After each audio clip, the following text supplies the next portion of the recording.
Well, this was a shithole of a year, and we're gonna have 4 more horrible years to come. Aren't we all excited? When it comes to mainstream hip-hop, we only got 2 albums that are actually worth anything. And let's be completely honest, you already know what the fuck they are. But we mainly had to just suffer through the laziness and lack of talent of Future, 21 Savage, and even Ben Shapiro. But you really can't say it was all bad. And for proof, let's get into the top 10 best rap songs of 2024.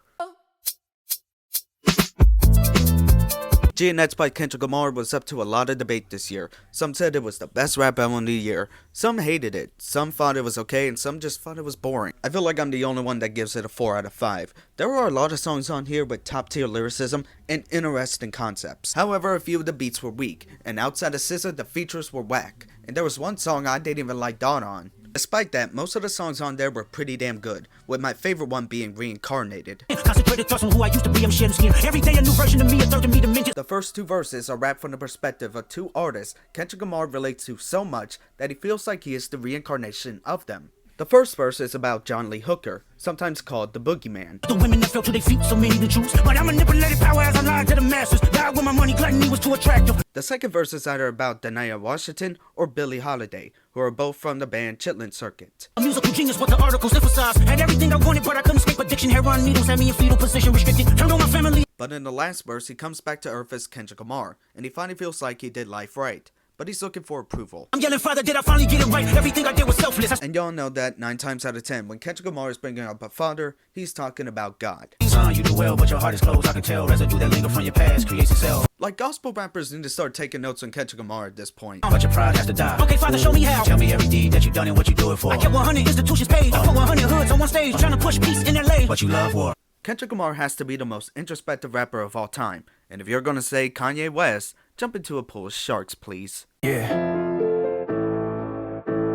Anytime Locksmith comes out with a new political song, I get nervous because he's one of the few rappers whose politics I always agree with. Tons of legendary rappers, especially old school ones, are homophobic, transphobic, and anti-Semitic, which is weird for a genre that often preaches human rights and equality. So when I finally ripped the bandage off and listened to America Part 2, I was relieved by how accurate it is. You see, historically black people have been traditional, but white Democrats say blacks have to be liberal. But if you handpicked our choice, then that's not a choice at all. And what about Republicans? They just want to divide us. Yes, they're racist too, but they don't pretend to like us. They both support and sign bills that kill black and brown children. Now, if you think this will make me lower my guard when Locksmith has a new political song, you are wrong, because that is stupid.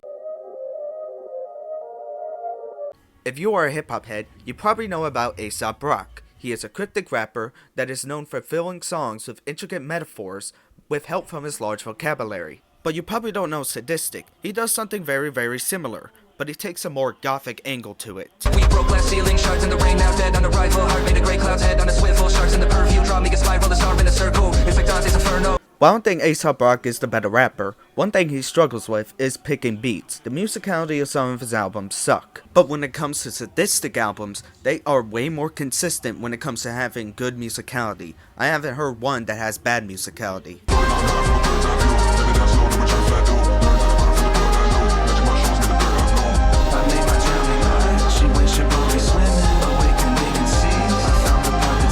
With the beautiful production from Mouse Skull, their album Oblivion Feeder is the best rap album of 2024. I'll stand by that.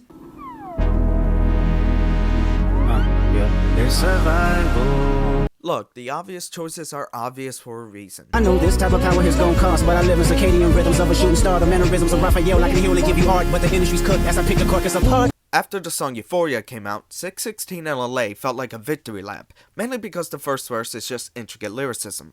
It's in the second verse where Kendrick Lamar starts to focus on Drake and his problems with him. Fake bully, I hate bullies, you must be a terrible person. It was fun until you start to put money in the streets. They lost money because they came back with no receipts. This is an almost perfect song. Remember, almost. Freedom card, my confession is yours. It sounds like he's taking a spiky shit. You know how I talked about earlier in this video that there are many rappers out there with political opinions that I do not agree with? Arrested Development is one of those rap groups that have political opinions that I do not agree with. but this song is very on point. While they got you frisking down the Muslims, white supremacists is running as Republicans. Pro-lifers gotta win with abortions. About to be more babies raised by the government. Like, I'm actually surprised they support a woman's choice when it comes to abortions. So you want to be a millionaire? My bad, I mean billionaire. Well, hello, welcome to the slave trade, because exploitation is how fortunes are made. Remember, guys, deny, defend, oppose. Now, the last verse is just okay. It just has some good moments. Teens medicate with weed and pills, they knock on shop, they doing drills. Hey, look, I support legalizing weed all day. But, you know, I don't think teens should be doing it unless it's medically prescribed.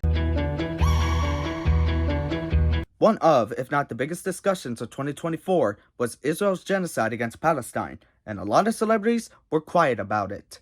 They were either silent, complicit, or they were Zionists themselves, with one of the few exceptions being Malcolm Moore. You can pay off Meta, you can't pay off me. Politicians who serve by any means, APAC, Kofi, and all the companies. I know many people expect Malcolm Moore to be this silly guy, with there being songs like Downtown and Thrift Shop, but he's really not. You can ban TikTok, take us out the algorithm, but it's too late. We've seen the truth, we bear witness.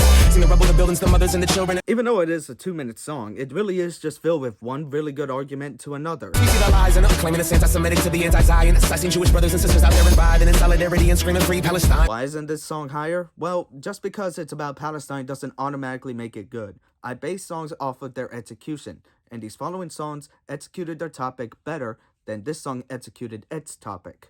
Always, always, always wear a condom. In 2024, mainstream rap was just a boring mess. That was until Chromacopia by Tyler the Creator came out. It really woke the hip-hop world up, with banging beats, strong emotion, and dope lyrics, with the peak of it being Hey Jane. Hey Jane, we got the news and I know what to do. I didn't panic, I was comforting you. Still in shock, but damn, delayed response. Is this really true? This song puts into detail about the complicated emotions of an unexpected pregnancy, and also about the mother herself. And we can both relate to the fact that our dad's gone. Couple good qualities on you, you can pass on. You're not dumb and your face good and your head strong. Tyler does sound like he is trying his best to be there for the mom, despite his struggle. But people talk to us, pretend we ain't got no one to tell. I know our exes want to see us in hell. This ain't about them, no. And Tyler himself does seem self-aware about the situation. Wow, I'm disappointed in me. This ain't like me. How could I be reckless? Then in the second verse, we get to hear it from Jane's perspective. I'm 35 and my ovaries might not reset. I don't want to live my whole life feeling regret. And that is the verse that ends up tearing on your heartstrings the most, so I'm not going to spoil much of it.